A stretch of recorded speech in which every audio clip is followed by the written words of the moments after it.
All right, well, we can get started here. Okay, welcome to the City Planning Commission, City of Ann Arbor's Planning Commission's working session. Today is July 8th, Tuesday. And so I'll call the meeting to order, and then we're going to go right into public comments. All right, persons may speak for 3 minutes about an item that's not listed as a public hearing on the agenda, and please state your name and address for the record. With that, Manager Kelly, do we have any speakers? I do not see any hands raised, Mr. Chair. All right, we'll just give it a few more seconds.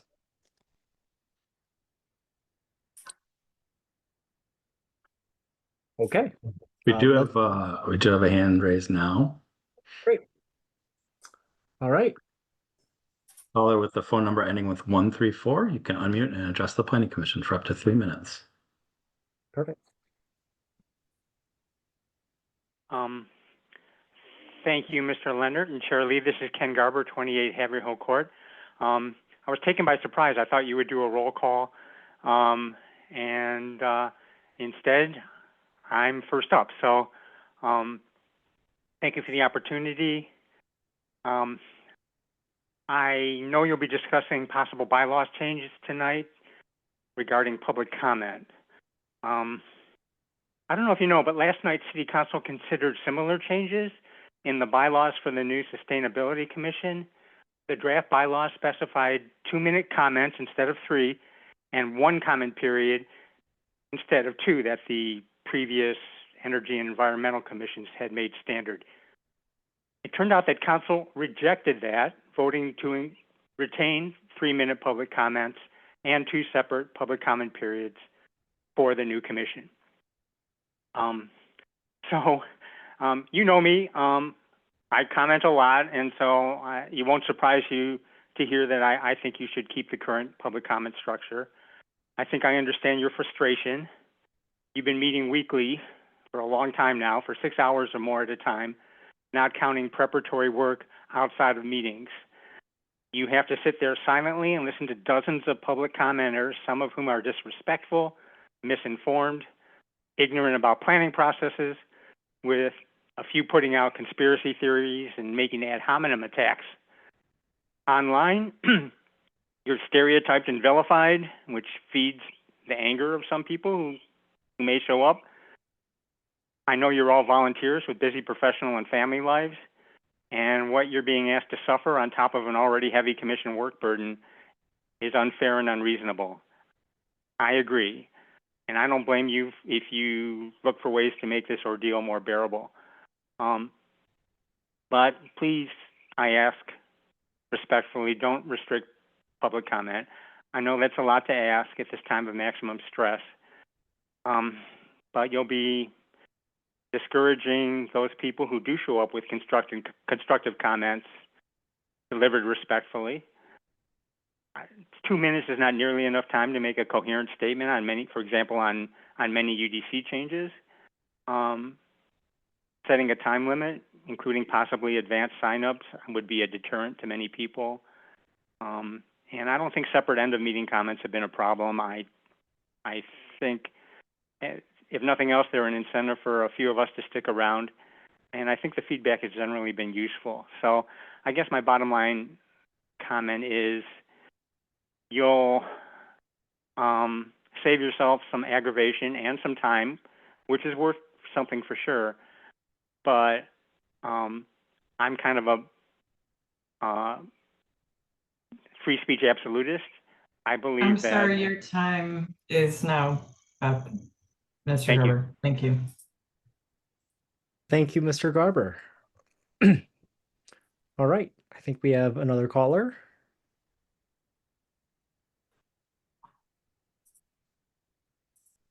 Brett, could you assist, please?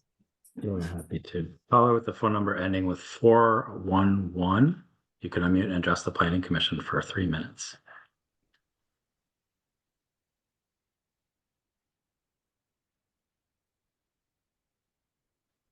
Caller ending in 411.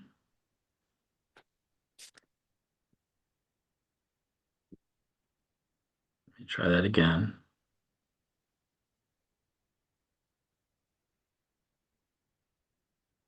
Caller ending with 411. You can address the planning commission for up to 3 minutes. Can you hear me? Yes. Yes, yes, we can. Thank you. Oh, thank you. This is James Demore, and I speak to you as a former planning commissioner and observer of planning affairs in this city, and I reside in the 3rd Ward. I agree with what Mr. Garber said a moment ago. I think it's a terrible idea to restrict public commentary, especially now. I suppose there's you're bristle in terms of some of the things that have been said to you, and I may have been one of those people. That being said, I think I still react to something Kirk Westfall said to you a little while ago, praising your insularity. And I figured he would say that. But if anything, you are too insular enough. The city has been reducing public comment on a variety of forums for some time, including on planning issues. Right now, obviously, you're dealing with some major planning and development issues with the land use plan that's before you, and that's generating a lot of interest in terms of what's going on. But please keep into account and look at the major development proposals that have come before you. You're making decisions for the city that affect the city, not just for the short term, but for centuries. And if anything, you need to broaden public input. We need to go, goes beyond the 7-generation rule, how Native Americans ruled, and just in terms of making decisions that are made. It's a very painful time right now. It's very excruciating to hear all that public commentary. But I submit to you, everyone, I really encourage you to make the process as public and as accessible as possible. Yes, you have lives. Yes, you have families. So do the people coming here to speak. It means a lot to them in terms of showing up, and they take sacrifice coming in. You maybe hear from an older audience, but think of all the young families that can't make it in, or in terms of people in terms of their jobs. If anything, you need to bring the plan closer to neighborhoods and encourage neighborhoods and citizens to provide public input, and certainly come forward with the suggestions. I'm sorry, this is not a problem that needs fixing. Or if it is a problem, you need to work on the disconnect as to why people are showing up at your meeting angry. That being said, thank you for considering my remarks. You have a good evening. This concludes my remarks. Thank you. I think we have another caller.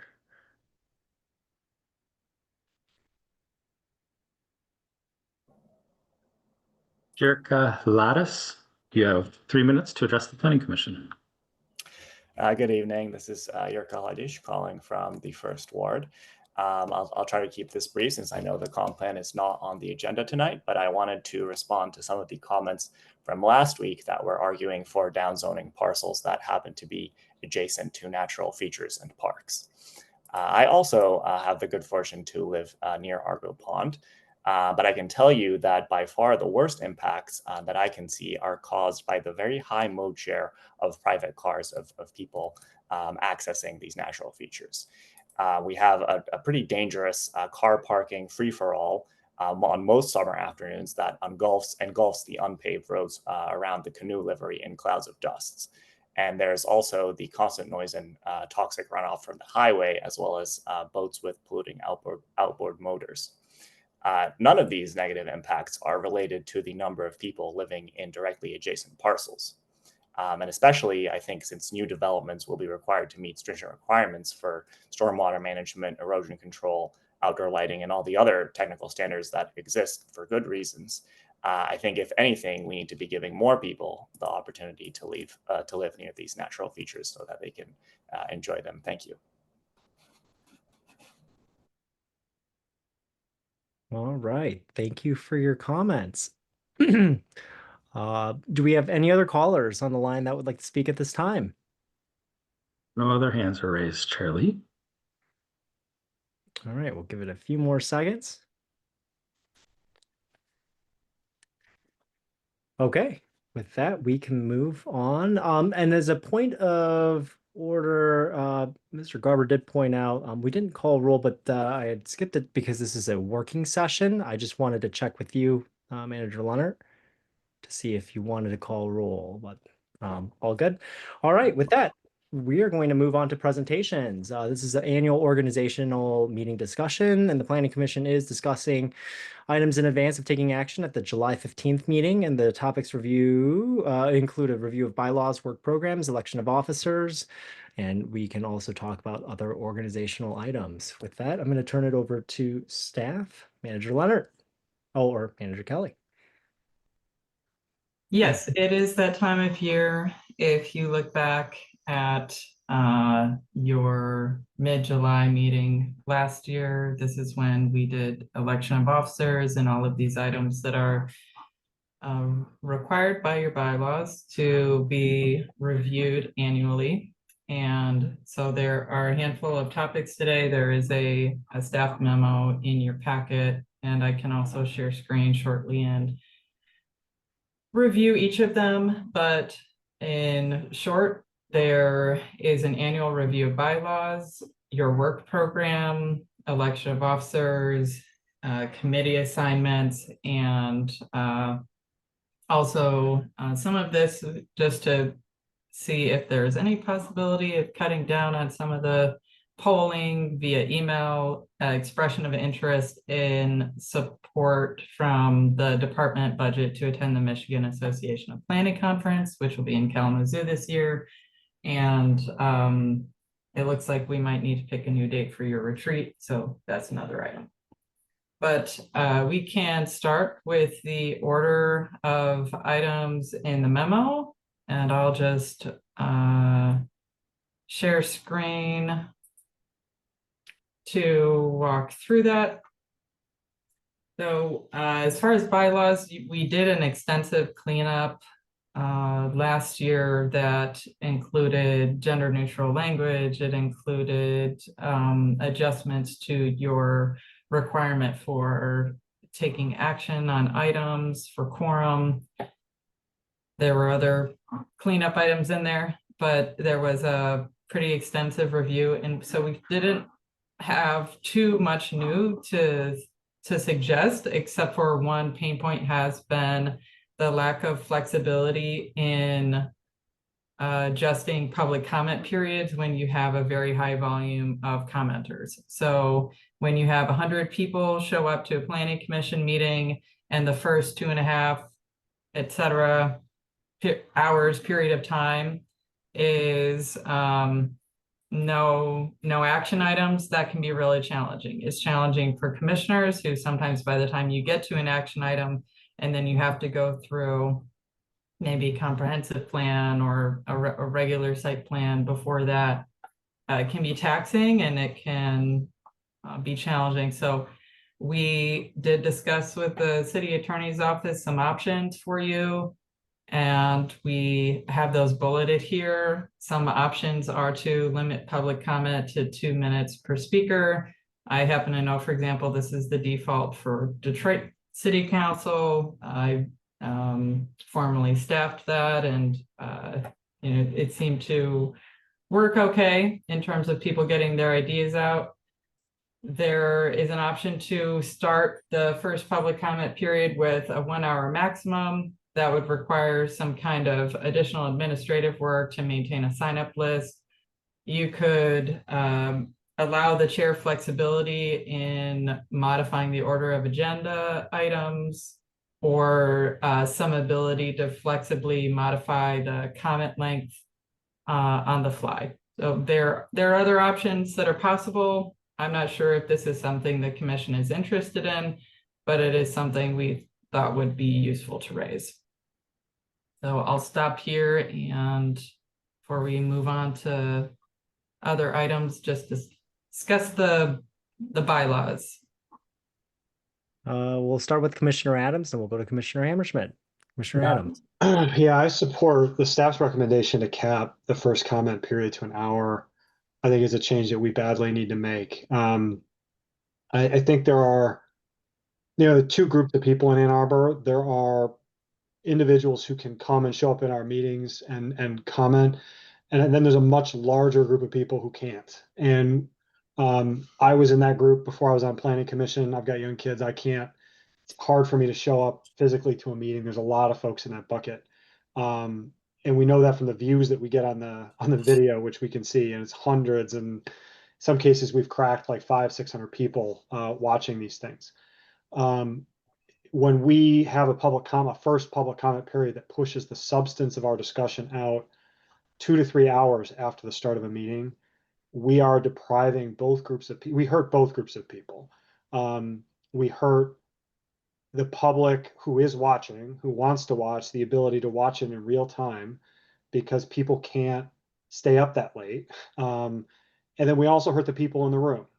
We've had this issue, and this is why we've modified our agenda around giving commissioners the opportunity to have some dialogue before we start the discussion, because we're having this dynamic where folks pack our meeting, the public comment goes out 2 to 3 hours, and then nobody can stand, and understandably, nobody wants to stick around for the discussion. So the conversation ends up being very one directional. We get the feedback, and then nobody watches our reaction or responses to the feedback because it's 10:30. And I just don't think that that's from like, if we're trying to prioritize transparency, public engagement, and participatory democracy as a concept, I think we're really hurting ourselves here when we have that first public comment period push us all the way out into like 9 or 10 o'clock before we start. I think that second comment period should remain uncapped. If folks really need to say something to us, they have that vehicle to do so. They should have it. If they also have the ability to write to us in addition to that vehicle. And then finally, we had talked about adding a requirement for some type of public comment period as part of our site plan approval back in April. And I think that was part of the council direction to go from hearings to meetings in order to make those easier to notice. And we had talked about making a bylaw change to write in sort of a specialized public comment period for site plan approvals that are not rezonings and PUDs and SEUs. If we do those things, then we're actually adding some comment opportunities as well. But that first comment period really can't do what it's doing, which is it's really, I think, hurting our ability to be, again, transparent and accountable and actually engage the public in a meaningful way. It's not about my feelings. Like, people have strong feelings, that's fine. I can sit there, I can take it. It's just about, this is a really bad way to run a process. And the thing that really bothers me the most, and I'll stop talking, I'm like filibustering the meeting now, but when I see people stand in front of us and say things that I want them to hear a response, and then they walk out because it's 9:30, to me, that's a total failure of process. That's a procedural, we can't have that. We've got so much confusion right now in the community about what the plan is and what we're doing. And I think this would be a change. We can't fix the last 6 months, but if we write this into the bylaws so that the next time this comes up, when a big meaty issue comes up, we won't have that dynamic. All right. Thanks, Commissioner Adams. We'll go to Commissioner Hammerschmidt. Thank you. I don't like following Dan. It's so good. I have a question first. So what Mr. Garber said at the beginning about last night, City Council rejected the Sustainability Commission's 2-minute cap, no comment at the end. If we make any proposed changes, are we also in danger of them being rejected by council?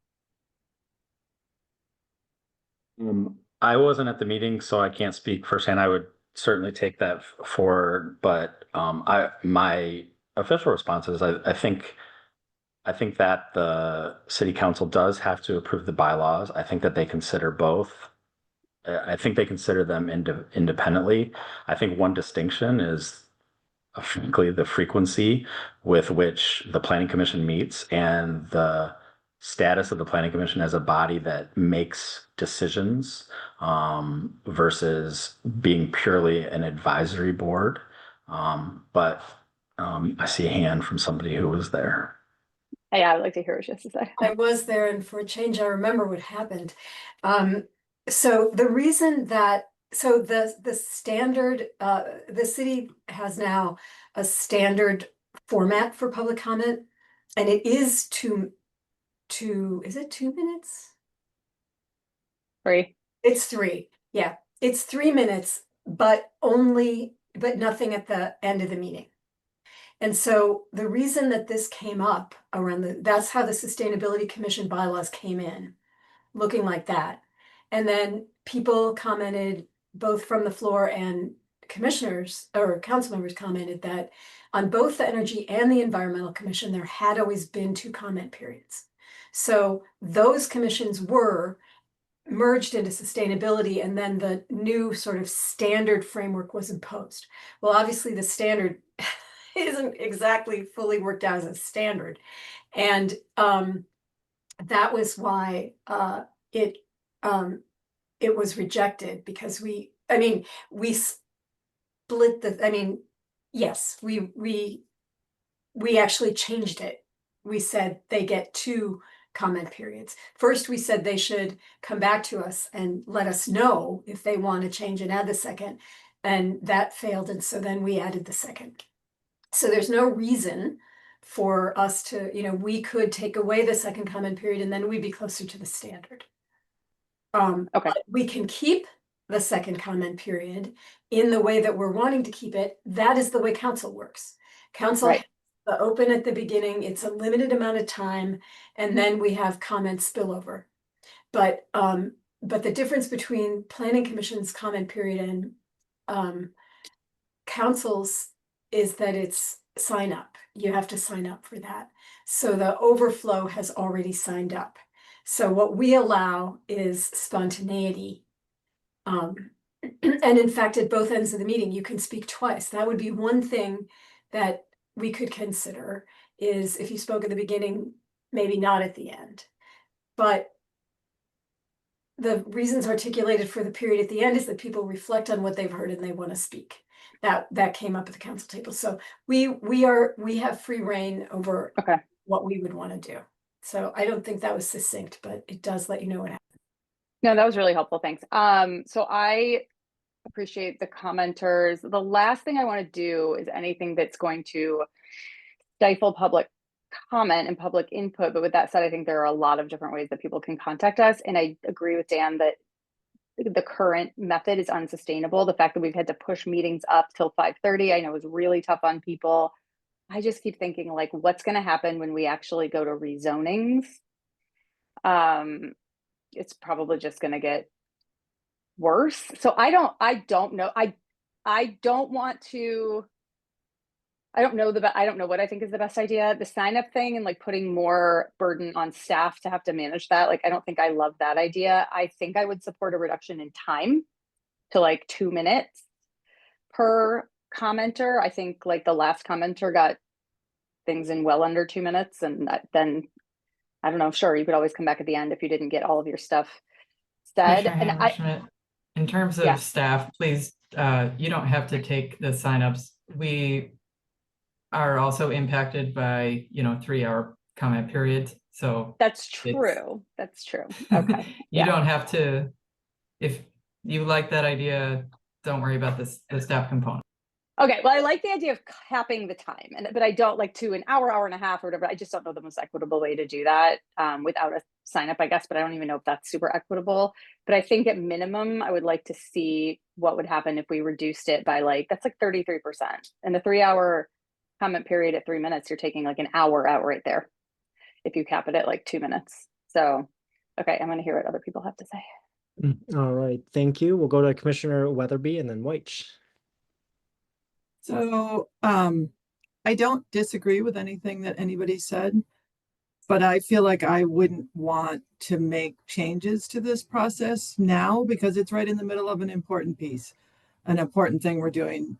Our meetings haven't been that long. I guess since I started watching Planning Commission during the backyard chicken debates, and they were always long and they went till 2 a.m. Things will come up, and I think it may be okay to change once. Who knows when the comprehensive plan or any additional pieces will be done, but I just think that this will look bad. It will look like we're trying to stifle people's whether we are or not, that's how it's going to feel and that's how it's going to be portrayed. And I don't know, I'm not comfortable saying, yes, we should stifle what people have to say. I am, I feel the angst that people feel on people who come to the meetings, people who watch them. But I just feel like we're not giving people, like, it's 3 minutes, and I don't like telling people they can't have that 3 minutes. And I don't know. I don't feel it's the right thing to do at this point in time. I can see having the flexibility of moving business, in the creation of the agenda order and components. I can see that. I think our last meeting was an example where 2 pieces of business that were not very complicated, and it would have surprised me if they had been any long discussion, and they weren't long discussion, and I think we could have moved those ahead. But I just am really uncomfortable with the idea of making changes to this right now during a big topic that already has people feeling like they're not heard. And I think this would, making changes of any sort, whether it's, to Commissioner Adams' point, it would end up being better for everyone, but it's not going to feel that way to people. And I'm just not comfortable making changes right at this point. Thank you, Commissioner Weatherby. We'll go to Commissioner Weich. Thanks. I think I am in favor of a 1 hour cap at the start of the meeting. I'm open to us having an uncapped, I guess, end comment period. And I think it's to the point that Commissioner Weatherby was just making, which was at our last meeting, which we started at 5:30, we had approximately 3 hours. So at 3 minutes, about 60 speakers before we got to the business. And we are currently constrained by our current bylaws such that we cannot move anything around. It has to flow the way that it currently does. Because I tried when I sat at the chair in Chair Lee's absence to say, can we swap this? Can we go online half? And instead of everybody in the room, and it feels like because of our bylaws, we have this constraint. So if we don't talk about it now, the next scheduled time is a year from now, because we do this annually and we're on that schedule. So I would be in favor of a cap, and I think we can solve the 1 hour cap pretty easily, which is there's a sign-up sheet. And so people come into the room and there's a clear sign that says, if you want to speak tonight, you have to sign up. And we will take as many people as we can until 1 hour expires. And then the rest of the list can speak at the second half. So we don't sort of disenfranchise anybody.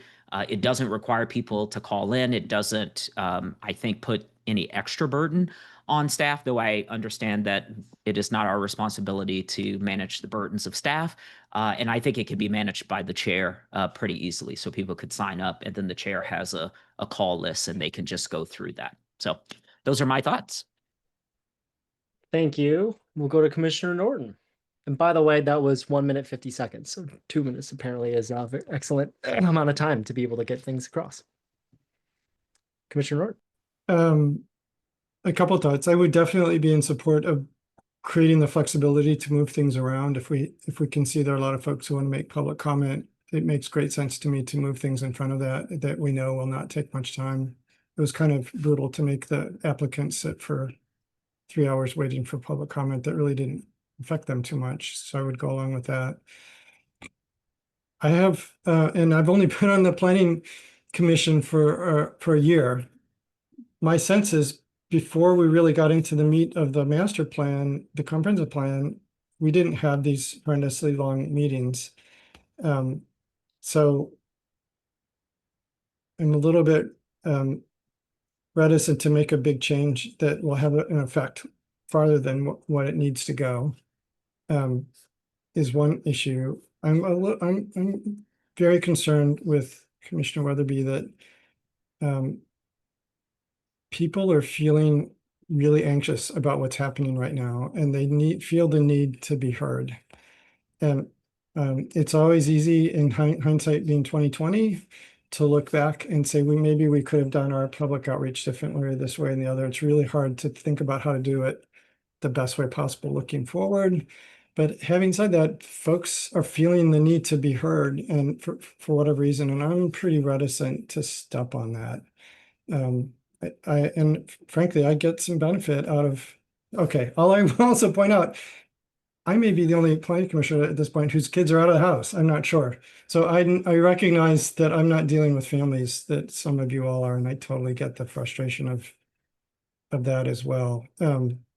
So I have some reservations, both on limiting the amount of time and capping, both limiting the amount of time individually and capping the full time. I wonder if we have to, can we only pick this up once a year, or is that a decision we're imposing on ourselves? Is my first question. In other words, could we revisit this after the comprehensive plan is done and think about it then? And then my second question is, or maybe my request is, frankly, I think for all of the turmoil that's coming with the comprehensive plan, I think the more appropriate thing to deal with a lot of the issues that are coming up are when we talk about the zoning code revisions that are going to come and the kind of detail that's going to go into that. And frankly, the public comment structure that we have, I understand the reason for it. We're trying to try and prevent shouting matches between planning commissioners and the public. It's structured in a way to prevent that, but it also creates for a very stilted mechanism. So I'm wondering if we could be thinking now about coming up with more creative ways to engage with the public, the kinds of issues that I know we're going to have to be dealing with when we get around to the zoning code revisions, if any, that come up, so that when we get around to the more formal meetings where we're talking about ideas, the issues have been vetted a little bit more carefully, so that hopefully we avoid 3-hour comment periods. So I honestly, I need to noodle on this some more. I'm not sure how I will vote if this comes up as a proposal, but I've got some reservations about constraining people's ability to make public comment. Got it. Thank you, Commissioner Norton. We'll go to Commissioner Adams and then Councilmember Dash. Yeah, I think, stop me if my internet connection is wonky. I'm getting some buffering issues over here. I'm totally sensitive to the optics of making the change right now midstream. And I would support a change that's effective on Jan 1, or if we want to push it out even farther than that, like make the change to the bylaws effective at some date in the future to give this process an opportunity to wind up before we make the change. But I think the council's change to their comment period ended up, I think, along with some other changes, it made that process much more accessible to me as a member of the public who, again, cannot attend those meetings and wants to watch them in real time and not read about them in the paper the next day. That was when those meetings 2, 3, 4 years ago were going to 2 in.the.morning, midnight regularly. That wasn't good for democracy. It wasn't good for the public. It wasn't good for anything. So again, the framing of, the 2 comments we got about this being about my, feelings and about shutting out the public. The way to insulate us, well, the way to make sure the public has that right is to make sure that there are additional comment periods and an uncapped one at the end. But that first one, if it's pushing us out 2 to 3 hours, that's just a huge problem. Great. Councilmember Dish. I wanted to just ask a question, looking ahead to zoning. When we're zoning, there would be public hearings associated with a zoning amendment. And so, and people who speak in our general comment time, I don't know what it's called, that's what it's called at council, but people who speak here at the beginning of the meeting are prohibited from speaking on matters that will be on the agenda as the subject of a public hearing. If we are going to formalize in our bylaws the idea of putting a designated comment period for a site plan that's not associated with a rezoning, we probably want to add that to the beginning prohibition as well, because we wouldn't want double dipping on that one if we are having these comment periods associated with site plans. So I don't think this will be as big of a problem during the zoning as we're thinking. And I did want to say that I would love it if we would formalize the commissioner response period in our bylaws now that, we've just been kind of putting it on the agenda, but if we would formalize it and announce it at the beginning of the public comment period, that commissioners will do a round of response at the end of the public comment period, I think that would be great. Because I could see the comment period going on for 5 or 6 months if we engaged with the commenters as things went. I mean, you can just imagine how 9 people could go on for a really long time commenting after each commenter. And that would be like, we'd need sleeping bags and tents. So I would like to just really formalize what we're doing now and let people know that that's going to happen so that it's deliberative. When council made the changes that it made, it extended the beginning public comment period by some number of minutes. And then it was everyone else who hadn't signed up would go to the overflow period at the end. So, and that, as you all said, that would be unlimited. If we wanted to consider something like that, maybe a little more than an hour, like a 75-minute, would be a good idea. But if we feel like now is really not the time, then I'm not sure that the zoning period is going to put more pressure on us than the club is putting on us now. So I'm really not sure if the trade-off of making a change now that will be constraining is worth it. Got it. Thank you, Councilmember Dish. Do we have any other commissioners? Yeah, Commissioner Hammerschmidt. I just want to quickly throw my support to the chair being able to modify the agenda order for the points that were already raised for exactly what happened with last week's meeting. I think like at minimum, like just having that ability to like on the fly do that if we see hundreds of people in the room. If we make no other changes, I think that one would at least help with, petitioners potentially. Got it. Thank you. Commissioner Weich. Just a quick comment to echo something that Commissioner Dish said, which is what we were talking about now is just general comment period, which is unconstrained right now at our meeting. So we have no time limits. We have no restriction whatsoever for that. And that's both online and in person. Public hearing would have a public hearing with no constraint. So when text amendments or changes come that are under a public hearing, they would just happen. No one would need to sign up and people can come. So if we're talking about the UDC changes, that would automatically permit people to speak for as long as they choose to about the things that we're considering. What I am considering and wanting to add some constraint to is the sort of open public comment at the start of the meeting, which is not related to a public hearing, which is currently also unconstrained. So it could go for 5 hours if enough people came into the room, and then we would have to adjourn our meeting because we would exceed our time at 11 and we wouldn't be able to take up any meeting time. And fortunately, that has not happened. I think the most amount of public comment I've sat through has been 3 hours and 30 minutes at the table. I did miss one meeting, which I think Commissioner Hammerschmidt chaired. So that meeting may have been longer. So I do apologize for missing that meeting and forcing you into the chair. But I just wanted to make the comment that I actually do not think we are restricting any comments because the stuff that we're going to talk about will come up as public hearings and people will be able to speak for that in an unconstrained way. Thank you.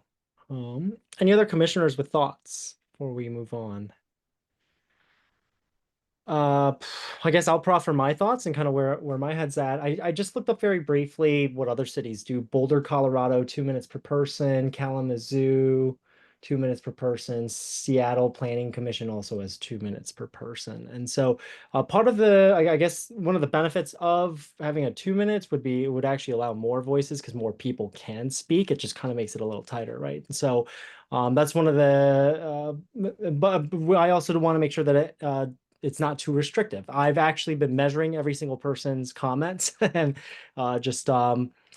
we had Commissioner Weiss at about 1:50. Commissioner Norton, I had you about 3 minutes, 20 seconds. Trying to get a sense of like, hey, what is the appropriate kind of like cadence / like appropriate length?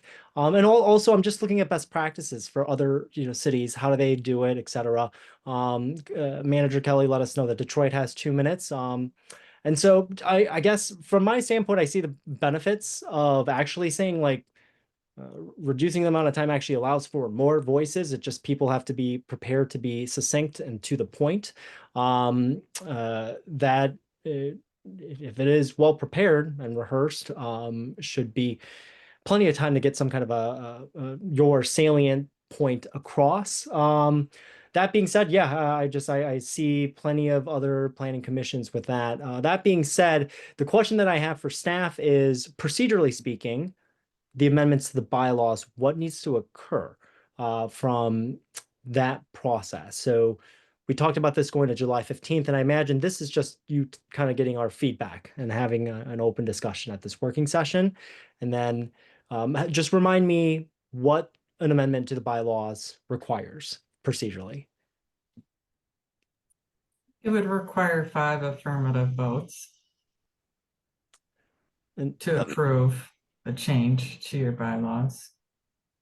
okay, and so Is that what you're asking, or the section of the bylaws? No. That is what I'm asking. 5 affirmative. Okay. And just from a timeline standpoint, it would probably have to be, the language would probably need to get written up and then proposed. And I'm just trying to get a sense for like what the timeline would be. It would require 5 votes out of the commissioners. We would plan to bring this to your next regular session on 7/15. So we would be making, based on the temperature of interest, and I actually would like to share screen. I'm kind of tracking support for different items. This is not a vote, but I would like to know that I have it understood what the commission supports. And I've just been tracking these here in terms of your interest. So for limiting speaking time, I saw support from Commissioner Hammerschmidt, no support Weatherby Norton, and so forth. So if folks could let me know if they have particular support or no support for these to do a temperature check. This would not be a vote.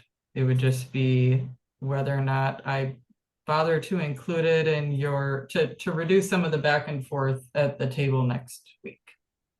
Gotcha. All right. Perfect. Thanks. Let's go to Manager Leonard, and then we'll go to Norton Dish White, just as a. Yeah, well, I would just add, so your bylaws require this appears on your first July agenda or on your July agendas. But I would note that on July 21st, the City Council will be considering some of the proposed changes to both the now community participation ordinance and the public hearings that would relate to some of the bylaws, organizational changes that you're discussing now about public comments for those. I just put out there, it might be worthwhile for us to consider waiting until after resolution of those ordinance changes by the City Council before a version of the bylaws is put forth to the Planning Commission for adoption. All right. Thank you for that backdrop of potentially delaying it. And let's go to Commissioner Norton, and we'll go to Councilmember Dish and then White. I would like that idea, Manager Leonard, of seeing what the City Council decides to do before we take this up formally. So I would go along with that. I was just going to ask Manager Kelly, when you work this up, instead of having, I assume you're going to do it this way, but just to ask to have individual suggestions that we would consider separately and not an integrated package, so that we can pull things out and think about the implications of those things. I would actually be going back to your table. I definitely would be in support of giving the chair more time or the ability to rearrange the agenda as appropriate. I'm more inclined to go along with limiting a time an individual would have to speak than I am capping the total amount of time that people would be allowed to speak. I'm still noodling on that. And I understand the idea of limiting it up front and then having anybody else who didn't get there be able to go later, but I want to think that through. The only other point I want to make is my comment about when we get to the zoning wasn't so much, I think if we're relying on public hearing comments to get feedback, it's too late.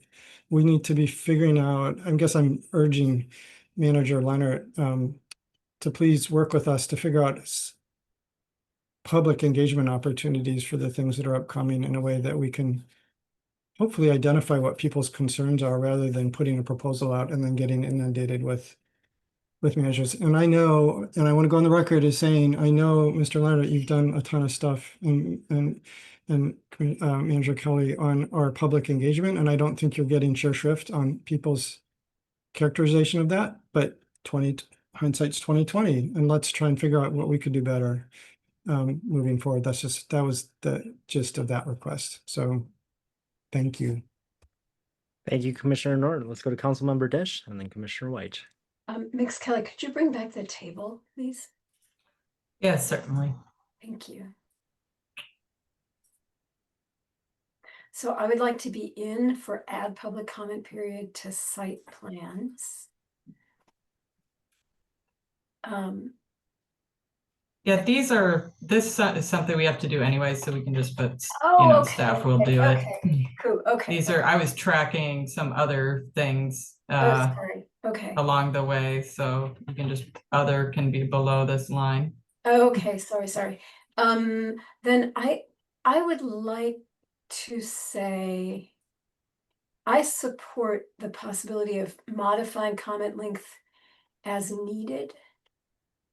So if there were a lot of people, we might make a call to do that, and obviously some number might have to be given. I think at this stage, I would favor choosing between either limiting individual speaking time or capping the first speaking period, but not doing both, and possibly only doing the individual speaking period in a flexible way and not doing the capping of the first speaking period. So this would be only in lieu of limiting Individual speaking time. Mm-hmm. Okay, and then the other one would be only in lieu of capping at an hour. Yeah. Or what have you. Of capping overall. So, and not that this is just, one experience that I had, but because I did give the example. So for Detroit City Council, what they do is they will have, for their committee of the whole and all of their subcommittees, they will kind of do a call for public comment to get a sense of how many people want to speak. And then based on the volume of people who are interested or sign up, then the chair has the ability to limit as needed. So they could leave it at 2 minutes, they could extend it, they could shorten it. And it is very difficult once you start to get into the 1.5 minute period of time, but you could leave it at 3, but then give the chair the ability to modify as needed. And based on how many people sign up or say they're interested in speaking, you could dynamically change to 2 minutes if that meeting merits it. That's just a way that I've seen it done.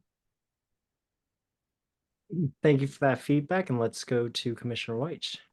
Thanks for having the table up. I think I'm in support of everything. I liked what Councilmember Dish just said about the limiting. I would be in support of limiting the speaking time if we don't cap the first speaking period to 60 to 75 minutes. So where you currently, I think, have Hammersmith, Lee, and Norton, I would go up there, but with that caveat. And then what's not on here, which may be helpful, is like a sign-up sheet in the room. And I don't know how we want to articulate that, but if people are coming, they could sign up, and then the chair could take a look at how many people are signed up and then could make a decision about, okay, we have 60 people. So for tonight, in order to hear from all 60, we're going to cap the individual speaking to 2 minutes. And so then we know that the public comment period at the top is only going to be 2 hours, and it's not to exceed that. And if you didn't get a chance and you signed up, then you can speak in the second time about it, which I think is a happy compromise if we feel, if there is support for us to have a sign-up sheet for speakers that evening. So those are my thoughts. So you're saying to allow the chair to dynamically change the first comment period and not just the length of speaking time? Yeah. Yeah. Because if like last week, if 60 people signed up and there were I think there were only 3 online speakers last week, which was unusually short. So then the chair can look at that and say, oh, this is going to create 4 hours of comments. And so here's what we're going to do so that the petitioners don't have to wait for 4 hours, because we had to notify them, hey, you're going to be here for a while, given what's in the room right now.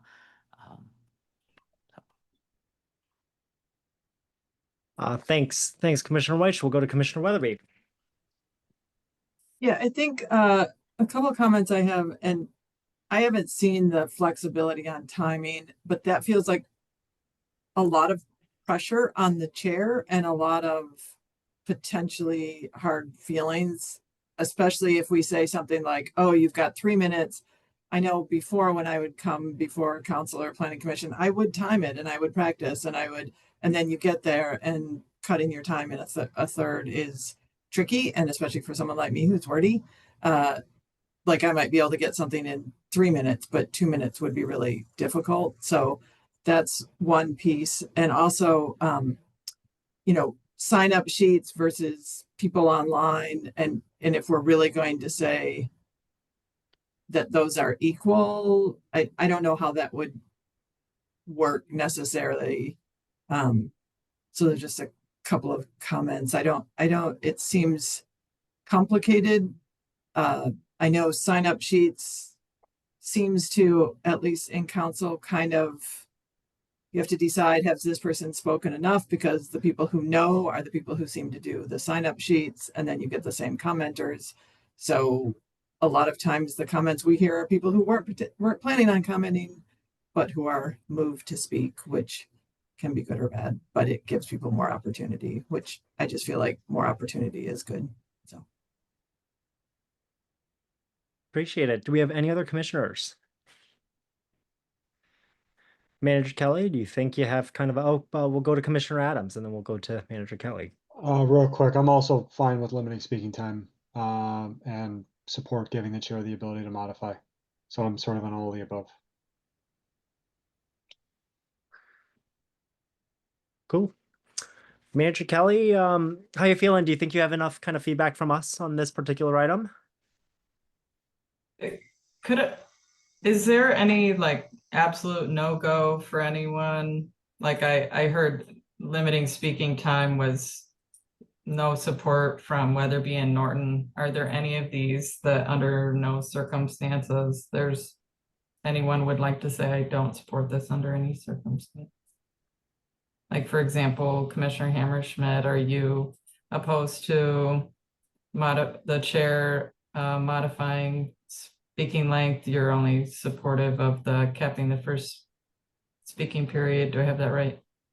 Well, I mean, it's sort of like it depends. Like, I'm fine with all of them, but I don't know that I would want to do all of them together. You know what I mean? Okay. So I think this gives me what I need to know then. Yeah. Limiting and flexibility and moving agenda would be like my top votes.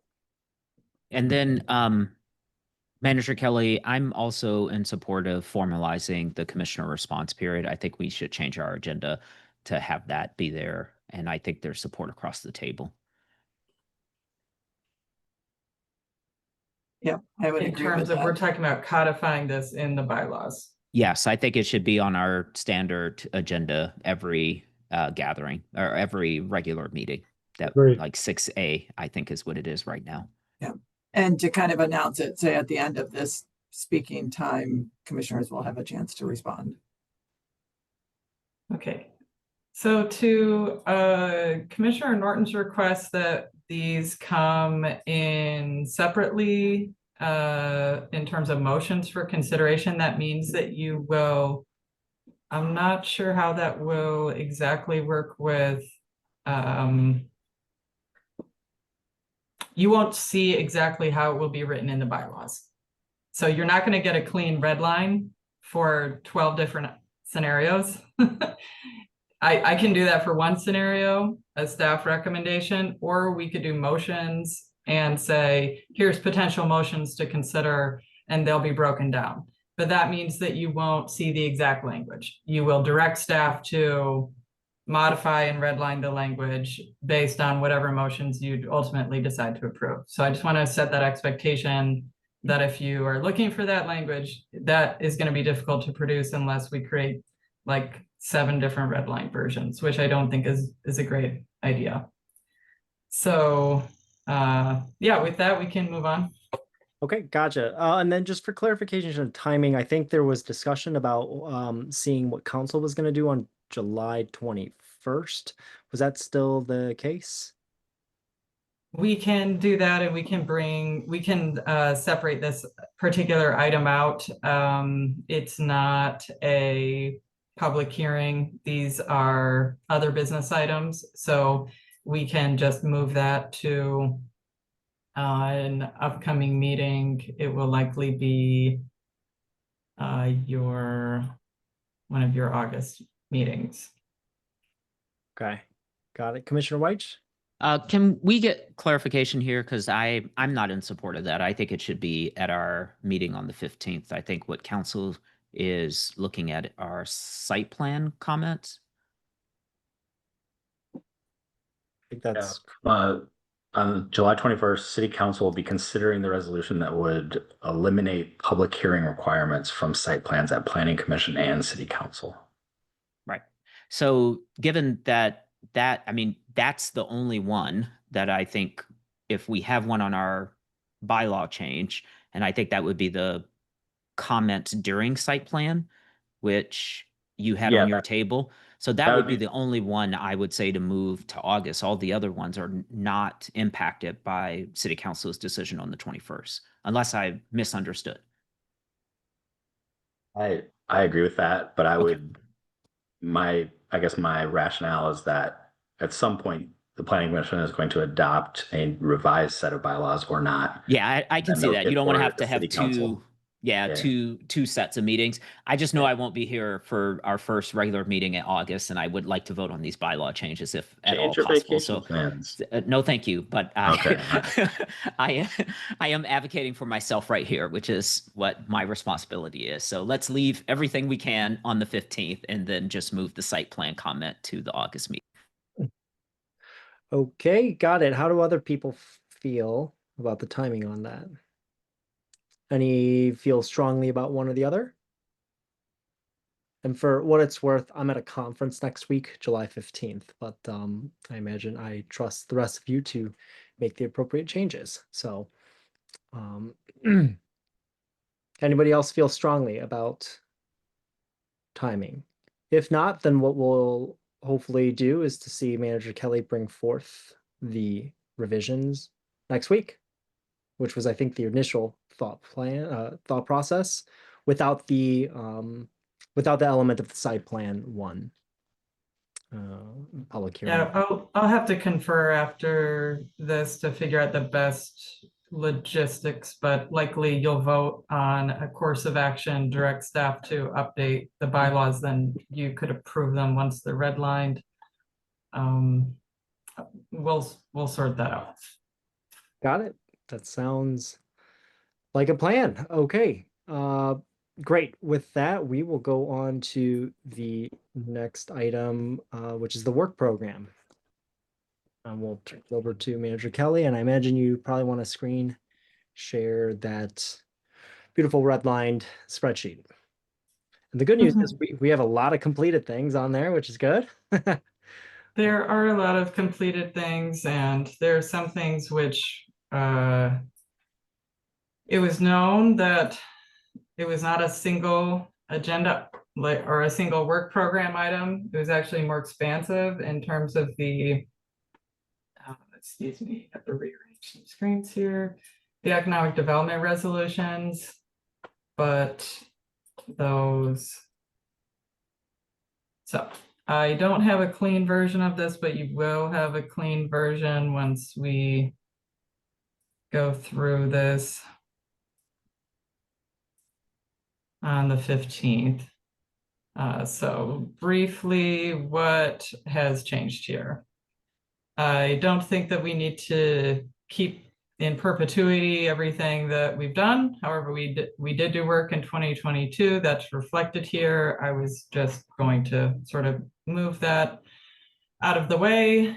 And then I was going to just keep the things which were completed since the last time you approved this work program for 2023, which would have been the TC1 Washtenaw corridor, which wrapped up in 2024, and then also the transportation review criteria and your bylaws update, the Chapter 8 amendments. This was not a routine, this was a larger change. It required a two-part modification, and that was completed in September of 2024. Then I expanded. We can dive into any one of these. I'm sure you have questions about which items may have moved to the comprehensive plan, and I'll get to that in a moment. But just looking more through our completed items, I'm going to zoom in just slightly and modify this view.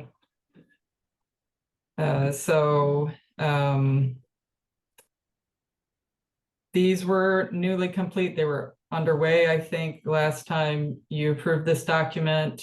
There was a partial completion. We still have more to do with PUDs, but we did make a change to the ownership amendment ability. And then we expanded all of the items within the city council resolutions. There was a package of 4. 2 of them in particular had action items directly for planning, as opposed to for our economic development director, Mr. Giant, or the Office of Sustainability and Innovations, for example, or the city administrator. Those were not included. Only items which had direct bearing on planning staff and which we are understanding ourselves to be the primary executors and doers of. So that included bringing items forward sooner when possible. For example, conditional approvals. These were related, 1B and 1C. Site plan modifications process. This is not yet started to expand administrative approvals. Citizen participation ordinance. Now community participation. That is what we just discussed will be anticipated vote on the 21st. Design review board dissolution, that is complete. Simplifying site plan requirements, there's a little more work to do there. And amending our approval matrix. Again, some of these are roughly the same task. So amend the approval matrix and also expand administrative approvals. They're basically the same. They're both not yet started. We did start to send annexations directly to city council. We are not able to send the zoning portion of that directly to city council due to state statute. We successfully in June eliminated the land division noticing. And then there are a series of items that we have to work closely with OSI and the building department on related to the sustainability pieces. These are meant to be complete by the end of this year. this was removed because we had no direct role. There are other departments and staff who have a direct role. TC1 text amendment petition, I'm going to find the date for that, but that was something that was completed in 2024. It tweaked TC1 for increased flexibility. And that takes us to 2025. This 2025 plus was sort of a holding pen for anything that didn't have a specific date. Manager Leonard and I discussed these, and several of them we decided would be more in the post-comp plan realm, or maybe we don't need it on our list because it's something that could actually happen now, and maybe we were overthinking, like student representation on the commission. And some of these are redundant to the city council resolution items, for example, these annexation cost burdens.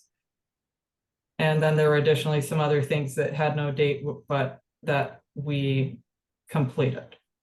So there was an item added, building footprint flexibility.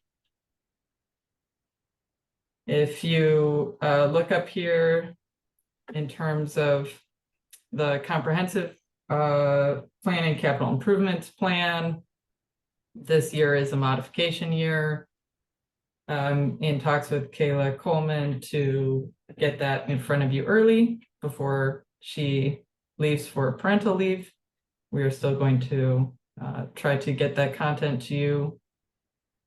I'm working on a final date with her, but then next year would be your full plan year. So that is probably one of more intense interest in being involved. These were moved over from the other side. I'm not sure if Mr. Leonard has other things to share, but that's the quick version of what changed with your work program.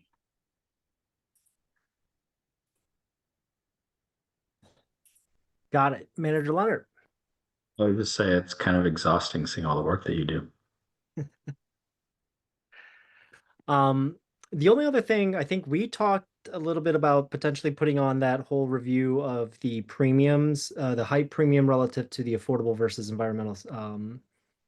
I don't know if that made it on there, but just wanted to give a quick. Thank you for that reminder. I will make sure that is included. Yeah, just based on the proportionality of that. Are there other items that people wanted to see on this, or any feelings about some of the items that we have moved or staff has kind of pushed towards the post-comp plan? Obviously that's kind of the most important task at hand we have until really kind of like the end of the year. So Commissioner Hammerschmidt. I just have a quick question, and I'm so sorry if this is in here, but there's a lot in here. The rezonings post-comp plan, is that somewhere in the post-comp plan list? Did I skip over it? Or what is like the timing of those? Of the zoning rewrite? Like, of the UDC post-comp plan? Is it in there? Is not, it is assumed, but I could put it in there explicitly. Put it in there so we can check it off. But then I'm curious, like, what is the I like to write things down that I've done so I can check them off. What are we, is there just like a bucket of like ordinance changes or UDC changes like based on comp plan direction? Because is it, I don't know if it's more than like rezonings. Your implementation matrix, and what I am going to do, actually, I have not had a chance due to some holiday out of office time to sit down with Michelle Bennett and just make sure that that is matching here. That is something I am trying to reconcile. It's not really perfect, which is that there will be a lot of things in that implementation matrix, and these are only some of them. These are things that just happen to be in your work program, and then they were carried forward and they were rearranged for visual clarity so that you could know what to expect in terms of ordinance changes and that, you know, that nature of work coming from staff and through the ORC that you would or wouldn't expect before or after the comp plan. So it was more of like expectation setting for things and why they were moved, but we moved them so they wouldn't be forgotten about. So you all would know they were still on our radar, but there's a much more expansive list of things that is part of that implementation matrix. So I'm open to ideas from you all for how you'd like to handle that. I could just put like C implementation matrix and then make sure that everything that at one point was moved over is included. I'm conflicted, so I do definitely, I'm sure others have thoughts. Like it's like the work plan, and I'm glad that there's things that are going to be moved off of it because it's like, it's an eye chart. Like on one hand, I would like to see everything together and maybe things are denoted as part of the comp plan implementation matrix. And then on the other hand, I like, since it's so much to look at, I don't know if like it's maybe the same document but two different tabs. Like, I don't know, but I think some sort of, as long as they're in the same place, I'm kind of agnostic to how it's formatted, I think. I'll roll it to Commissioner White. Gotcha. Commissioner White. Thank you. Commissioner Hammersmith took the initial thing of what I was going to say is where's all the rezoning? I'm glad to know that that's going to show up as an addendum through the implementation matrix. I want to know when is the appropriate time. A procedural question. Let's start it that way. Can the commission ask staff to hire a consultant for the commission to do the UDC changes? And I know we can, but what is the, like, what would be the process to do that? Would we present that as a motion and debate it? Would we have to do a funding request through to council? And just to give you a framework for what I'm thinking of, when we were considering removing the incentives in the downtown, you hired a consultant or you had a consultant that was at the ready who did that work. So they met with stakeholders, they met with us, they collected data from us, they checked in, then they made a presentation to us. We clarified, we struck things, we added some things around, and then they came back with the text amendments, which we then adopted. And that's how we removed the FAR and I think maybe the affordability or something like that. I think we left the sustainability in there. And that process seemed to work really well. And I wonder, is something like that possible for these UDC changes? Or does staff have a different way that you wanted to present that to us that we are going to learn about in the future? Looking at Mr. Leonard, but I mean, there's is part of your question, Mr. Weiss, to use consultant help to expedite items? Is that what you're getting at? Sure. I mean, I'll show my cards. It is 2025, and we are still implementing the land use policy or the comprehensive plan from 2009. Mm-hmm. So, So yeah, you've been on the commission while we've gone through these changes. When they are taken outside of a comprehensive rewrite, they take time, and there are a lot of opinions about wordsmithing and so forth. When we use outside consultants, they lean very heavily on staff. Behind the scenes, what you all may not see is that there's not consultants and then staff are on their merry way working on site plans, and you know, we just check in with them and they okay their work, and then they come to you and it's magically on the agenda.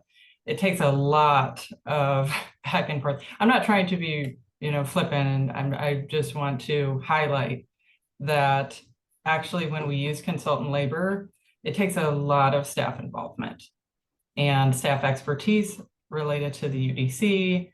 We still have to do all of the administrative work, which may seem like it should be quick, but it's not. In order to comply with Open Meetings Act and our legislative software and all of our public hearings and so forth, that actually is a significant component of the work. So I'm not sure, and I think we've gone down this conversational path before related to the work program, but it's the same amount of staff. We are losing Mr. Kowalski, and that is another senior. So we have 2 seasoned planners with deep experience in the department who are left to assist, for example, with a consultant contract on maybe like a body of items. One example is that we started with driveways. There was not a super clear consensus from ORC. We were going to go back to the drawing board, and then staff were pulled away to work on, I believe, more pressing TC1 rezonings. And so that happened to be Ms. DeLeo. So you can see where I'm going with this. It doesn't, I just want to put out the reality of the time that it does take to work through consultant contracts. And also we would have to have significant budget for that. I'm going to stop talking. I think Mr. Leonard has some things to add. Mr. Leonard. I 100% agree with everything that Ms. Kelly just stated. There's no such thing as a consultant that just comes in and does the work for the city. I just want to be honest. I don't know. We work very closely with them, but you would be welcome to pass such a resolution in favor of that. Just so you know, I anticipate that approach. I anticipate involving a consultant, just like we did with the comprehensive plan. When we are considering some of these things, I want the benefit of people who are doing this in multiple places. And honestly, that is one of the challenges for me of answering questions to you from you about which should be like in our 2025 and which should be in that post comprehensive plan, because how we approach that, take something like driveways, take something like driveways in front yards, parking in front yards, take something like drive-throughs. Those are things we absolutely could approach on an individual basis. They could just as easily be rolled into a more comprehensive rewrite of our zoning code that is reflective of not 34 zoning districts, but somewhere between 3, 6 or more. That we approach it comprehensively. So just to be clear, as far as a process, it would be a resolution of advocacy on behalf of the Planning Commission to the City Council. We'd be, of course, happy to share that. Just so you know, it is my intention to approach this work in that way.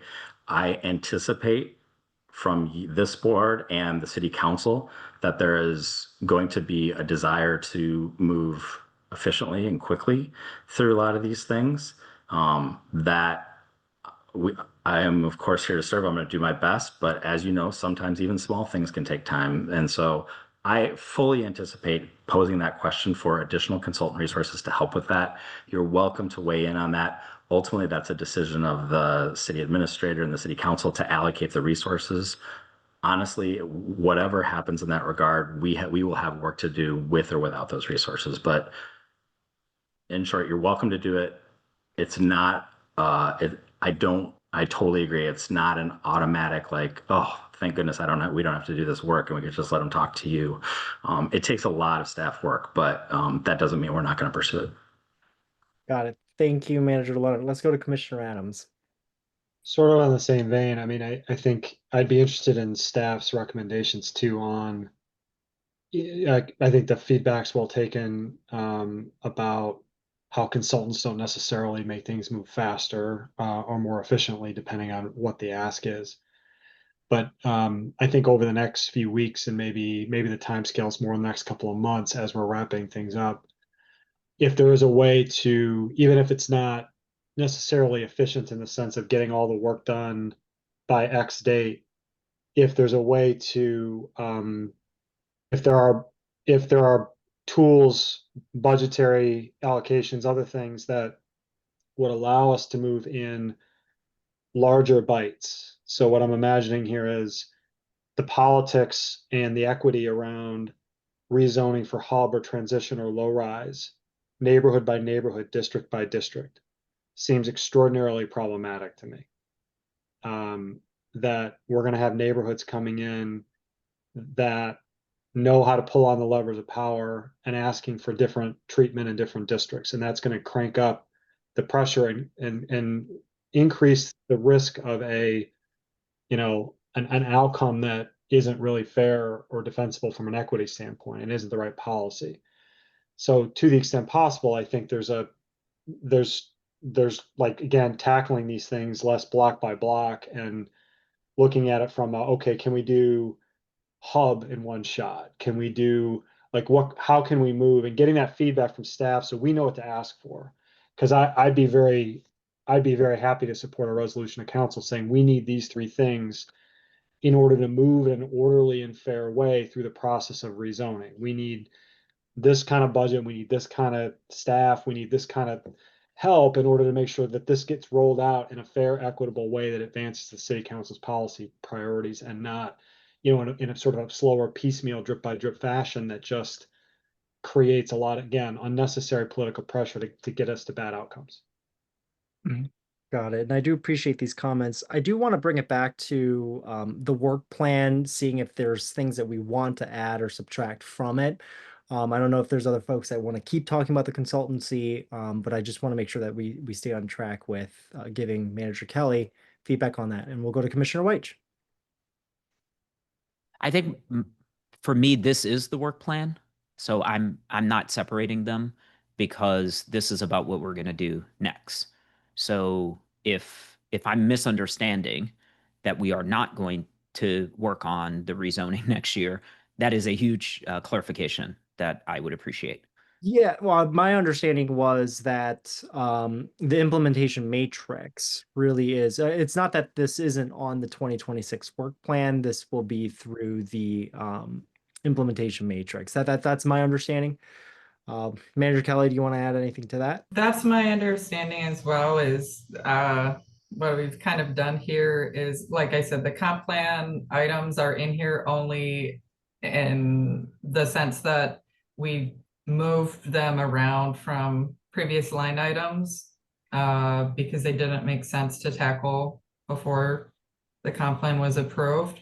But your implementation matrix, I'll let Manager Leonard correct me if there's anything I have incorrect, but that will be your to-do list following the comp plan, and you will have separate, you do have, and you will have separate agenda time and meeting time specifically to discuss that. Got So it. maybe to come towards Chair Lee's clarification to stay on the work plan, then is there, how do I ask for this? So the way that the implementation is broken out, it's still at a line item list, and sort of moving towards Commissioner Adams' comment of like, we want to take hub, transition, and low rise all together or as an entity as opposed to individual items within each district. Like, is there a way that's the feedback that I guess I want to give because okay, the strategy around how we would do the UDC rewrite. Yeah, because I do think is separate from this, but yeah, I think the thing I'm struggling with, I'm coming into my 6th year on the commission. Like when we do a UDC rewrite or revision, it's like, what, 2 public hearings here and then 2 at council, or 1 at our table and 2 at council.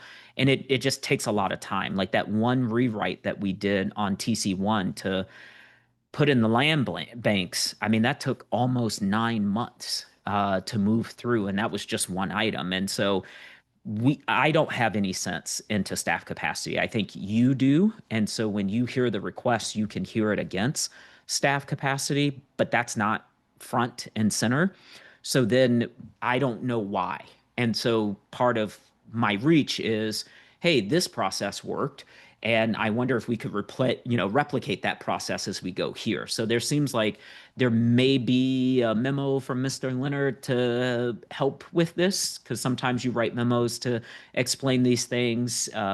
and then we can look at it all together at the same time and then give feedback. So that's why I'm bringing it up right now on the work plan, because I would like it to be a part of the work plan, but I hope we can be we can move with all expected speed. I'll stop there.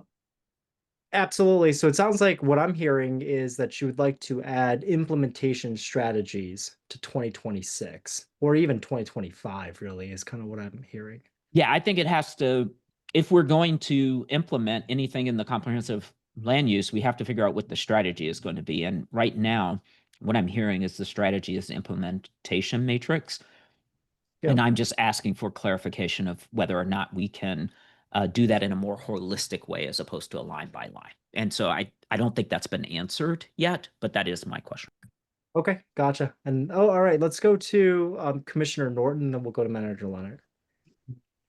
I think I was going to suggest what I think Manager Kelly was thinking about, but just to be clear, it seems like there are multiple Venn diagrams going on here. There's the implementation matrix for the plan.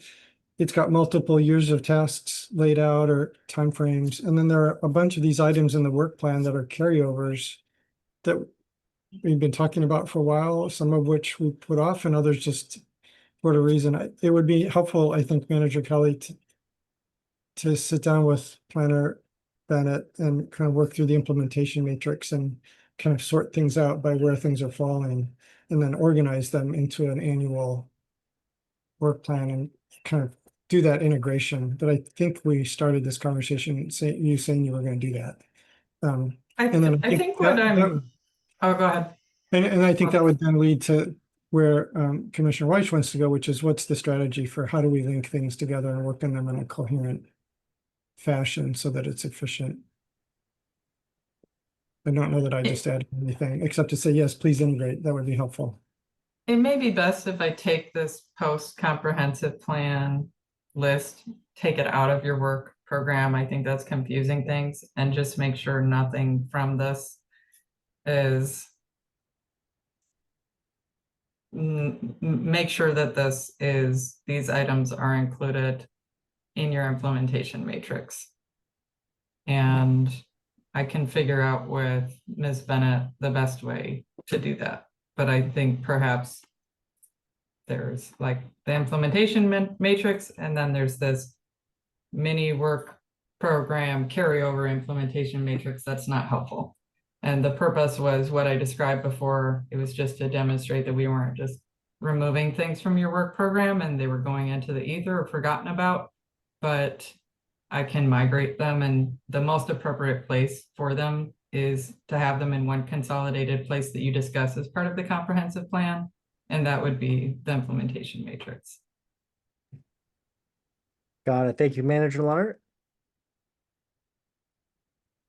I really appreciate the conversation. I would ask the commission, as you're finalizing this work program,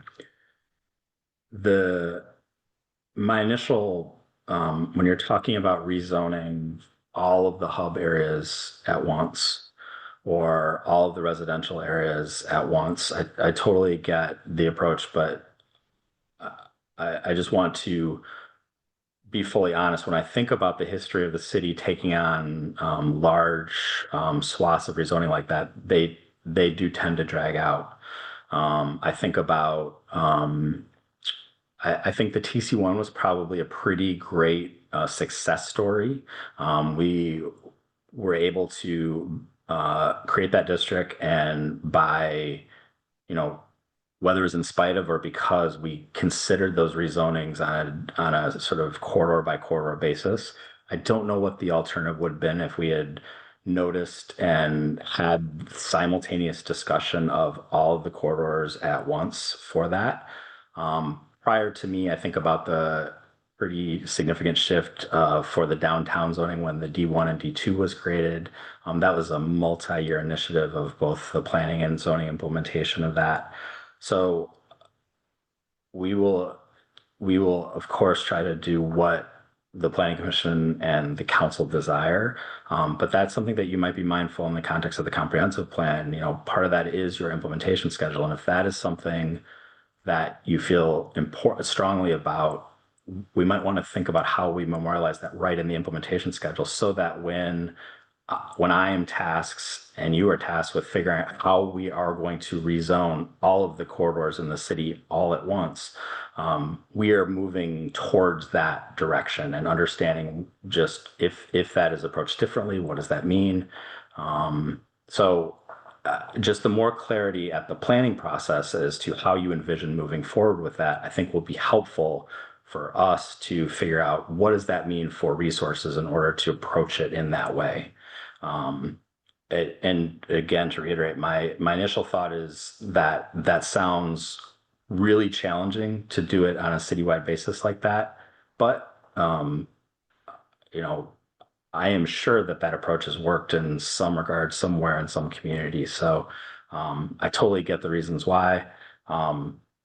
There's logic because you're going to have a lot of the similar education, background, framing, just the sheer volume of the number of properties, the number of notices. That's a little intimidating to me, but not impossible. Got it. Yep, Commissioner White. Just one more. I appreciate your indulgence, Chair Lee. When can we talk about this? Because I appreciate that Chair Lee wants to keep this meeting at 2 hours, but you just said that you wanted some feedback on that. And that's what I might be helpful in our memo is because I think a lot of people already believe that that's what we were going to do. That as soon as the comp plan changed, we were just going to send out a notice and everything was going to be upzone and we'd be moving on to the next thing. But here we're having a very different conversation than I think a lot of people have come to the table and told us we were going to have. And Commissioner Norton is correct and concerned about the participation of the community as we move into this next phase. But we haven't, as far as I know, put out a communication schedule to say, hey, here's what's coming. Here's the very first conversation we're going to have. Here's how your input's going to impact what we're going to do. So where do we have those conversations with you and staff, Mr. Leonard and Ms. Kelly? Places. You have it when you are reviewing and determining whether or not the comprehensive plan reflects your desires for implementation, that it includes the steps that you think are important, and it includes the prioritization of them. And the comp plan will have a lot of things in it, and we will not be able to do them all in year one. As you noted previously, we are still referencing old plans, and we will always reference our current plan. That's law. So we will always reference whatever our current plan is. That's why it's important for us to do this comprehensive plan, because it's time for us to update it. We've got new values, and it's important for us to get that into place. But one place that you should be talking about that is in the comprehensive plan implementation schedule, to make sure it is an accurate reflection of the things that you and ultimately the council also agrees are the most important things to do and how we intend to approach them. Then the second one absolutely is this work plan discussion. The challenge is right now, right, is that with all due respect to where this plan is, until it is adopted, I don't know what those steps are yet. So those are the two places that can do it. And we can expand the conversation of the work plan now to the extent you want, but the same thing will have to be a little bit of a filter to that until the plan is adopted. We can anticipate that that's what the implementation plan is going to say, but until it's adopted, I don't think it makes sense to take a lot of steps towards resourcing that work until we formally get it. That means we sort of do a higher level version of it now, and then as soon as the plan's done, regular meeting number one is let's amend the work plan and talk about what are the first things we're going to do and how are we going to approach them. That would be a way to do it, but generally the two places you should be talking about it is what does the plan say and prioritize, and then two, once we know what those things are, let's talk about the work plan. How are you going to prioritize those things and what's going to get precedent over other things? All right. Thank you, Manager Leonard. So kind of what I heard was effectively either at upon implementation of the master plan to revise the work plan, or and I think Commissioner Weiss, you do ask a good question, which is like, yeah, when do we have the space to talk about this, to think through implementation strategies? And I think a part of it is when we are talking about the matrix. So, so that is the answer I heard. Any other commissioners with specific comments on the work plan? I want to make sure that we have thoroughly covered the items. Anything else that people, I know former Commissioner Salve was a big proponent of site plan light, but I think that's actually still in the work plan. It's just called something else. So it's the other one that kind of came to mind, but anybody else with thoughts? If not, Manager Kelly, do you think you have what you need from us on the work plan? I do. Thank you. Awesome. All right, let's move on to discussing the election of officers. With that, I will turn it over to Ms. Kelly. So for election of officers, last year I was again just trying to cut down a little bit on the polls. I will be reaching out to Commissioners Abrams and Mills to see what their interest in different positions are, but the only restriction among you is that Commissioner Lee cannot run again for chair because you can't hold elected office for 3 consecutive terms, only 2. So that's the only restriction among you, other than willingness to serve. So I would like to know who would like to be considered for these different positions so that I can simplify your voting on the 15th, and you will know ahead of time who wishes to be nominated and voted on for what role. So if you are interested in running for chair, please make that known. Commissioner Weiss is interested in running for chair. Is anyone else? And well, the other restriction is that Councilmember Dish cannot serve in the executive committee. I see no other interest. So Commissioner Norton. I just, I think Ellie Abrams wrote an email and expressed some interest too. So I just want to make sure that she wasn't forgotten because she couldn't make it tonight. I'm not reasonable. I am going to reach out to Commissioner Abrams and Mills to make sure that I capture their interest. Okay, yes. As well. Great. Thank you. Okay. Who would be interested in accepting a nomination for vice chair? I would serve as vice chair if y'all would have me.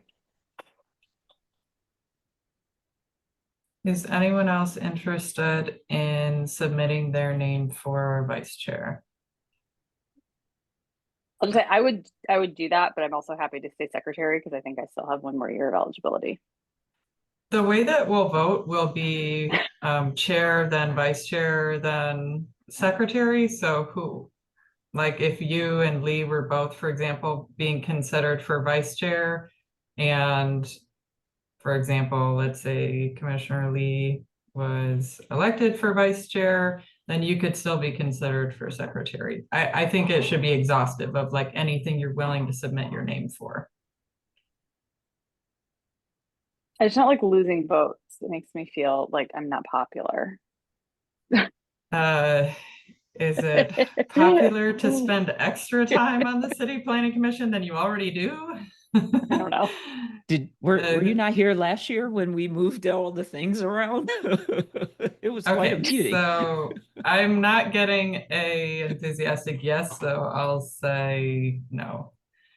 Secretary, you're interested in submitting your name for secretary.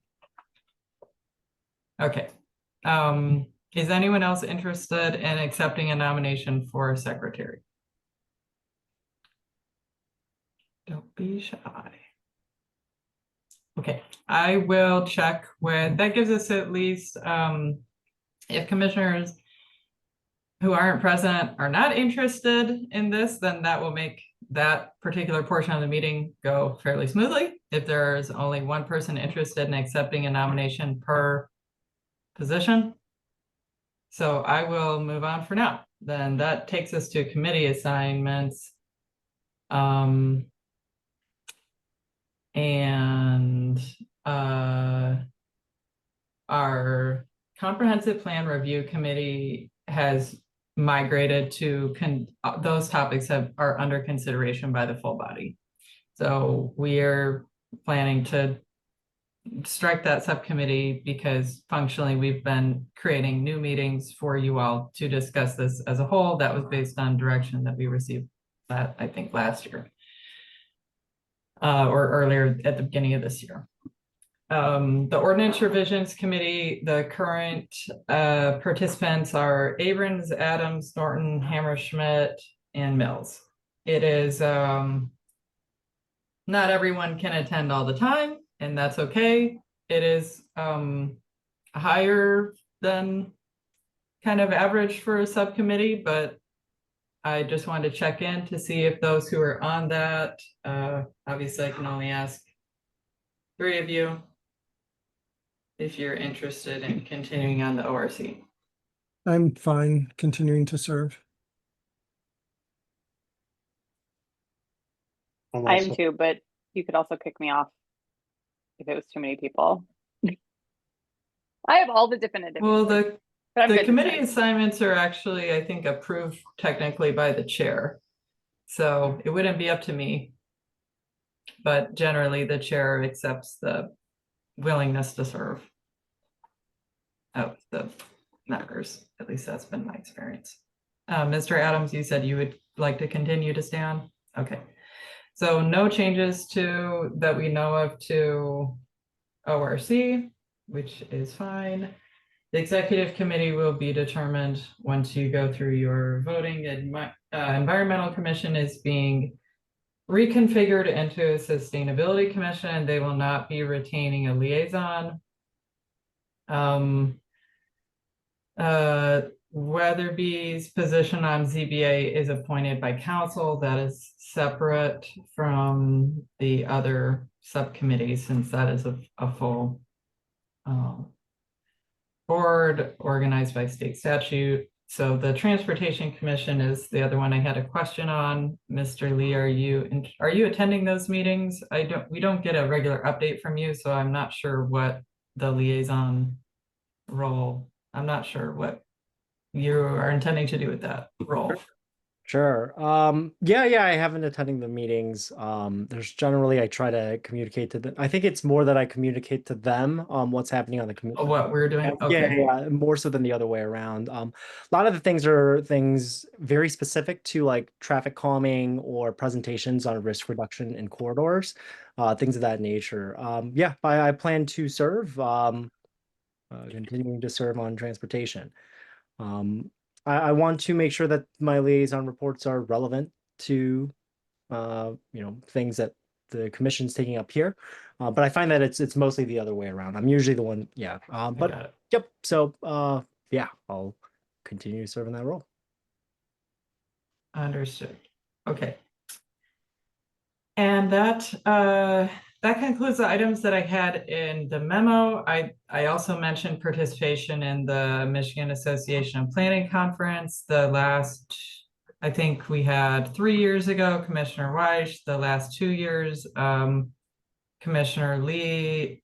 Last year it was split. Commissioner Abrams and Lee both had partial support from the department. So I'm wondering if you didn't hear your name called and you don't have support through your work already to attend this conference, for example, Commissioner Weatherby or Commissioner Adams, do you have any, or And I don't know. Let me know. From my standpoint, it is an awesome conference. Like there's a lot of really relevant things about housing, zoning.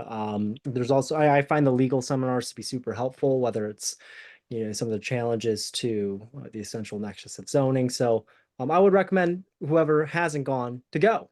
So that is my plug. I might be interested, but I'd have to look at the schedule.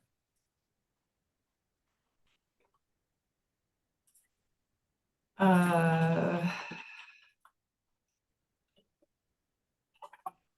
going to, I know it's at planningmi.org. Yeah, it's October 22nd through 24th, looks like. I just need to look at my work schedule and No problem. I just wanted to make sure that folks knew where to find it. So if you go to planningmi.org, there is a tab at the top that says conferences and events. And this would be the Planning Michigan Conference. So yes, that will take place October 22nd to 24th in Kalamazoo. We do have a maximum in our budget for, it's like a do not exceed, but I think it would be enough for one commissioner to attend, fully supported with hotel, meal reimbursement, transportation, etc. Or if there were, again, 2 commissioners with interest, we could support, for example, the conference registration and hotel, but maybe we wouldn't be able to do all of the transportation, or I mean, we can also carpool with city vehicles and so forth, but I guess just let me know. I will summarize some of these items again in an email.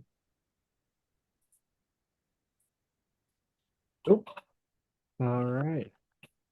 Anything else, Kelly, that you wanted to cover? For retreat, it looks like I will have to pick, if we don't want to lose out on our commissioners, Hammerschmidt and Councilmember Dish, then I was really hoping that we could use one of our regular meeting dates and keep it near term. So I wanted to gauge interest in a special meeting, which I personally think may, during the summer, have even less likelihood of full attendance. Or we could go farther out into August to perhaps one of your sessions in like another, basically, do you want me to pick another date that is already on your calendar, or do you want a brand new date? And please look out for many polls ahead. So I'm following you. If we were to do the 26th of August, in other words, which is a ORC meeting, we would do this special meeting instead of the ORC meeting. Is that what you're thinking? For example, yes, it would replace an existing calendar hold. Meeting. Yeah, I'm also not, I have a meeting all day on the 12th, so I'm not available to do an earlier meeting, but I could do an evening meeting. So I like the idea of like the 26th and just replacing a committee meeting with the retreat instead. Works for me. Or some It other. may not be the 26th, because as you see from your draft work program, there are some items that we need your feedback on, including things we're mandated, or we're supposed to be wrapping up this year according to the council resolutions. Yeah. I need to ask them for some more time on some of them. We'll see, but I anticipate using your ORC time for that purpose. All right, I will work that out through email. Some things can't be avoided. Thank you all for your responsiveness and patience. It can be hard to align logistics for a largish and motivated group who all want to fully participate, and we want you to as well. So we'll sort that out. I am sorry that the time is stretching out, but when we get to it, we will get to it. Got it. I don't have anything else, Mr. Chair. All right. Got it. Sounds good. Thank you. That'll take us to our last public comment. Do we have any folks attending that would like to speak at this time? We do. Great. Caller with phone number ending with 134. You can unmute and address the Planning Commission for up to 3 minutes. Thank you, Mr. Leonard and Chair Lee. It's Ken Garber again. I appreciate the second opportunity. I want to thank Chair Lee for mentioning UDC Section 518.4, the affordability or sustainability height exception for your work plan. He made the proportionality problem very concrete back in April in dollar terms. That clarified the issue for me. Basically, we're over-incentivizing electrification and solar and under-incentivizing affordable housing, totally unbalanced. So I think it's urgent to fix this. These projects are being proposed, it seems, monthly or even more frequently. Just today, there was a community participation meeting at 7 p.m. for a new high-rise in D2 zoning district, planning to take the exception. This is where the Live nightclub and the Last Word bar currently stand at the corner of First and Huron in downtown. 10 stories, 280 apartments in D2. I don't know the details because I chose to skip that meeting to attend this one. You know, as I said before, maybe we should consider requiring both 15% affordable housing and the solar / electrification, not just one or the other, to qualify for the extra height. It may be too much to ask developers. We might not get takers. I don't really know how to think about it. I'm not a real estate professional, obviously. All I know right now is that we're asking too little and giving too much in sustainability and getting nothing at all on affordability. I care a lot about both. Regarding public comment, there's a reasonable case to be made for restricting the total time spent on public comment at the start of meetings, although it's something I would oppose personally. But I'm not aware of a single commission or body, either in Ann Arbor City or in Washtenaw County government, that restricts individual public comments to 2 minutes. 3 minutes is, I think, absolutely standard across both city and county government, including, of course, city council and county commission. You would be the first to go to 2 minutes. I have no idea why staff suggested 2 minutes for the Sustainability Commission last night. There was no support for this on city council. The only question was whether council should specify 3 minutes on the spot or let the commission decide for itself. In the end, council voted for 3 minutes on the commission's behalf. I'm all for verbal parsimony. I'm a writer who gets paid by the word, so maybe I will err on the side of going too long. But honestly, there's so much that's on your plate and so much I'm interested in that 2 minutes would be a real restriction for me. Anyway, thank you for all you do and have a good night. Thank you, Mr. Garber. Do we have others that would like to speak at this time? No other hands raised, Chair Lee. Give it just a few more seconds. Mr. Skirbo. Mr. White has raised his hand, Chair Lee. Oh, does he count as public? I'll Technically. defer to Mark, but I just want to say something to you before we wrap up. That's all. Yeah, we do have another caller. There we go. Mark Scarbo, you have 3 minutes to address the Planning Commission. Hello. I would be lying if I said I listened to this whole meeting. I just realized that it was here and called in. Thank you again for everything that you do. And I just want to say keep up with the good work on the comprehensive plan. I really can't wait for our new vision of what the future might look like, where we welcome more neighbors. I'm sure you've seen that there's a new grassroots organization, Neighbors for More Neighbors. And we're getting more people talking about why affordability is important to them, why sustainability is important to them. So I really hope that we can get more people talking about this issue. And I'm looking forward to seeing more density in our city. It gives us better services, gives us more options for walkability, better transit, better bikeability. Thank you. Thank you, Mr. Skirbo. All right. Seeing as we don't have any other callers. All right, but before you adjourn the yeah, meeting, we'll pivot because you to Commissioner White. Yeah, you announced that you were going to be at your last meeting that you would be chair. And so I wanted to say thank you for your service. You've been an excellent chair. It's been my pleasure serving alongside of you. You bring a level of expertise, professionalism, and consideration to the work that we do.